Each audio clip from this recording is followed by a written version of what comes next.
and welcome to the first ever weekly practice. If you're just tuning in with us, we've got a monthly theme going on, and every single week I'm going to be posting a new video around a different idea that I would love for you to try on and maybe practice. So this isn't going to be a long video, just some ideas. So this month's whole thing, if you didn't watch the opening video earlier, you can go back and watch that if you want to, is about experience. The theme of this month is, what would it be like for me to believe what I'm experiencing right now?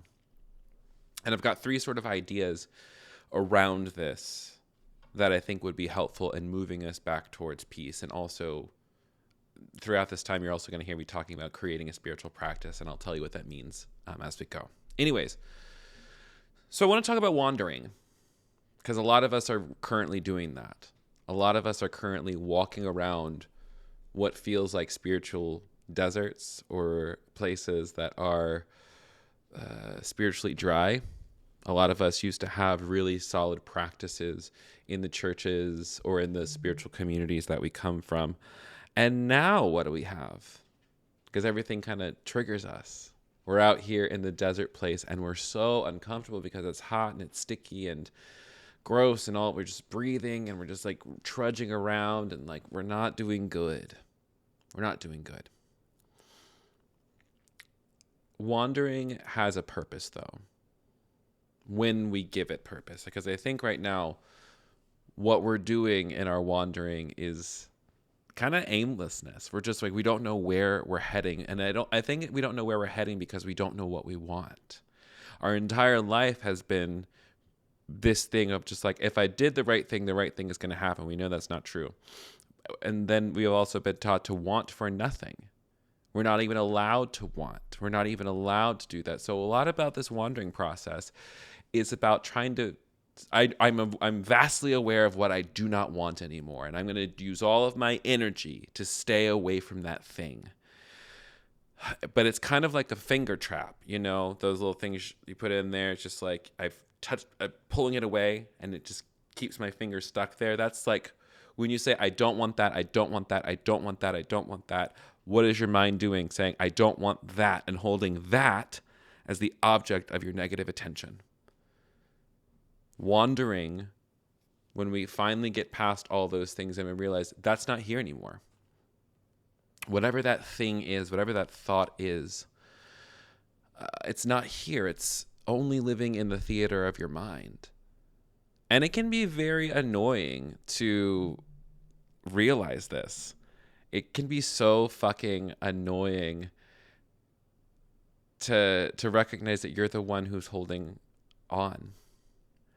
A couple months back, I went on a trip to California, hung out with my friends, and one of the days, me and my boyfriend went up to Joshua Tree, just to walk, to be in the high desert. And when I tell you, I've never been in a place more quiet than that.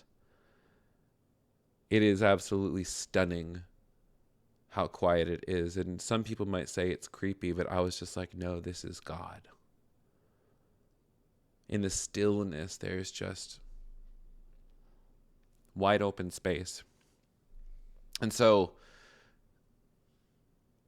I think the problem is, as we're going through, is not so much that we don't we let the thoughts that come in and say, I don't want this, I don't want this. We only focus upon that. We don't actually focus on what we do want, on what is going to move us towards something better. I also want to tell you a little bit about my own wandering and when I noticed that I needed to get out or something needed to change. I remember the moment when I didn't believe like I once did, and it made me so sad. I was sitting on the floor of my apartment and I was trying to read my childhood Bible and just flipping through.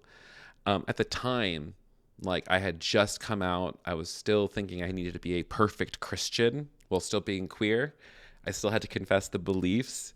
I still had to get people into a relationship with Jesus to save them from a literal hell. But the truth was, it's just like I didn't see the point anymore. Like, I didn't think hell was real. And so it was just like, what have I been doing? It didn't add up for me anymore. And I was also afraid that if I said that, it would be a bridge too far, because who am I without this? Who am I without Christianity? Who am I without my faith? But it just didn't add up for me. So I opened up to the Gospels and I tried to read them. If these answers were just going to be staring me in the face for some reason. What I felt was shame. Why can't I just believe like everybody else does? It was so annoying. And I wanted to, what was it like? Why was it shame though? If hell wasn't real, meaning Jesus died for who knows what, which means my whole life I've been has been occupied by the thought of trying to save other people from nothing. Was this a huge waste of my time? Well, surely not everything. I'm like, the friendships I made were fine, but now they're non-existent. The experiences, they only felt, truthfully, only as good as long as I could sustain them. And now I can't even look at a church without being filled with rage. I can't hear a worship song without being fucking triggered. What was I left with? Nothing. Nothing to show for it. No prize. No participation certificate. It was cruel. And I blamed God. I blamed spirit. I blamed the universe. I was like, I've been following you this whole time. I've been doing this thing you've been telling me to do. I did exactly what you asked me, and I left, and you didn't provide for me. And that's like, well, according to who? Who was I following that entire time? God? White Jesus?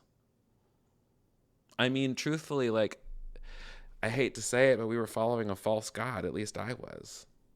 I was following the capitalist white Jesus.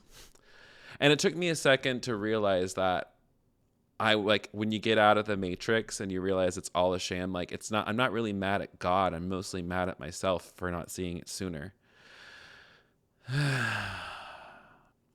There's a story. Jesus goes into the desert for 40 days. It says to be tempted by Satan.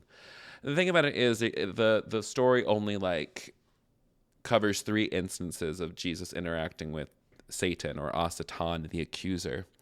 And I don't think that is necessarily an actual demonic personification. I think it's probably just the accuser in Jesus's head. Very similar to how you and me have an accuser in our head. The first reaction when we hit our wildernesses is to question the experience. Did we want to gaslight ourselves? Oh, it wasn't that bad. Oh, and the other part of it is we also want to forget how far we've come. Did you not just endure the abuse? Did you not overcome it? Did you not become more joyful when you came out? Did you not feel more solidly grounded when you showed up at a protest? Did you not feel peace when you started to breathe in, even when guilt or fear or whatever was coming up? Why is it that we don't trust our experiences that lead us towards peace? It's because we think it's a bad thing to question. In fact, I think it's we often feel bad for just having a question, for not already knowing. But we need to be like children. And you know why children enter the kingdom? Because they ask the questions. They ask, how do I get there? Children ask because they don't know. And we're taught that we should just have faith. Just have faith. Just do it. But I don't think we need more faith. I think we need more experiences. I think we need to do the things that set up our inner world, our personal self, to receive more peace. Because if I'm not doing it, why should I expect to feel it? If my attention is constantly flowing outward towards all the things, and we do need to stay informed, but if we are binging on the fear a little bit, if you will, because it gives us a sense of control, I just want to ask, is it giving you a sense of control, or is it giving you an anxiety attack? Oftentimes, when we go out into the desert, literally, figuratively, at least within religious ideology and iconography, it's a moment of purification. It's a moment where we are stripped down to the bare essentials and everything else begins to fall away. It's when we are at our worst. We're unable to distract ourselves from the real feelings that are there, and that's the beginning. I was laying there on my apartment floor. Yeah, I'm coming back to that story, crying over my Bible. My roommate John comes in. And he talked to me, and I told him how I felt disappointed in myself, and I feel like I was letting everybody down, and that my faith was shifting, and I didn't know what that was going to look like for my work. Everything up in that point was so like church focused that like I thought that I was going to blow up the movement. And he shrugged and he said, "I don't think you're that powerful." And then he asked me what was going well. And at the time, it was like, I'm paying my bills. I'm happier now that I'm not pretending to be straight. I'm dating guys now. And it sounds so strange, but to focus just really for even a moment on what was going well in my life, I just didn't realize like that's huge. That's a miracle that I'm no longer lying about who I am. It's a miracle that I love myself enough to get out of the spaces that are no longer loving me well. Can you imagine trying to continue to live life now in those spaces? Oh my God. You know, the reality was for me that like without hell, my life was more peaceful. I wasn't afraid of God anymore, but I was also afraid that God wasn't real at all.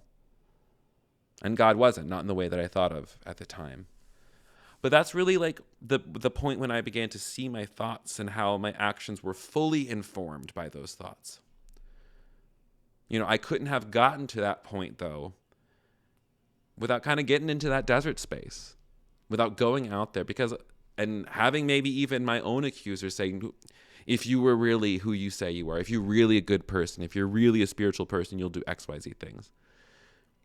Now, granted, I also want to say like, Jesus wandering around the desert, there's only 3 instances recorded in 40 days of him having to deal with the actual Satan. But so I wonder if he's just walking along through the desert, breathing, taking in the sights, enjoying the silence, occasionally having to deal with some old thoughts, annoying questions to ruin the vibe. But, you know, he just relied on what he knew. He relied on his experiences of spirit to get him through those moments, those experiences of peace that led him beyond what seems to be just so much in this moment. As we're in a space of wandering, we're going to have all these wild thoughts. And also when we slow down enough to just look around at the present moment, we can actually be in awe. When we get quiet enough, we can actually enjoy this a little bit more. So, my friends, I want to let's take account of where we are this week. We're wandering, we're moving through something, but I just want to say, like,